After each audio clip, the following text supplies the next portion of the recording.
let's get back to the case, specifically the inconsistencies and timeline. I mentioned this earlier before, but I think this is particularly interesting because it really opens up a bunch of questions. So he was far from home at the time. He lived in a place called Sharon Hill, Delaware County, sorry, which is an hour's drive from Whitpain Township.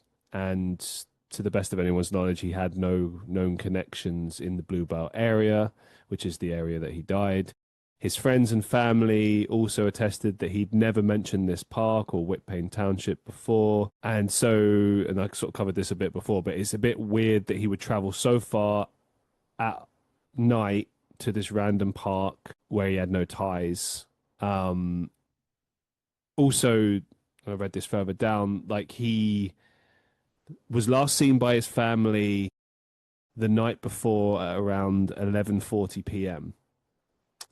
and his body was discovered 7:45 the next morning in the park, hours drive away. So there's this gap of how many hours? It's just under 8 hours, about 8 hours, give or take.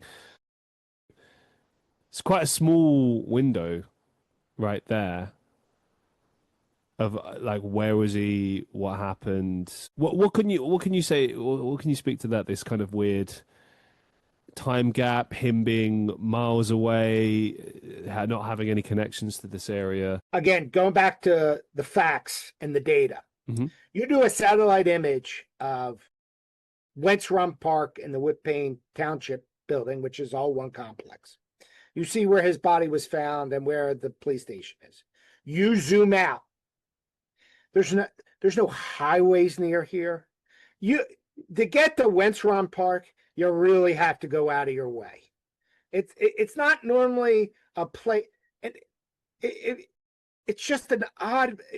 It's not normally a place people are driving by. They don't have big signs. Wentz Run Park. It's not. It just is not a normally a place people are driving. It's not near a highway. It's not normally. And if you go even higher with the satellite image, Whitpain Township is in Montgomery County, which is, I would consider, the northeast suburbs. Sharon Hill is what I would consider the southwest. It's just those two places aren't natural. They're just not close to each other, and logically, it doesn't make sense. Why would he go there? And here's another thing that I haven't even brought up. It's like number 22.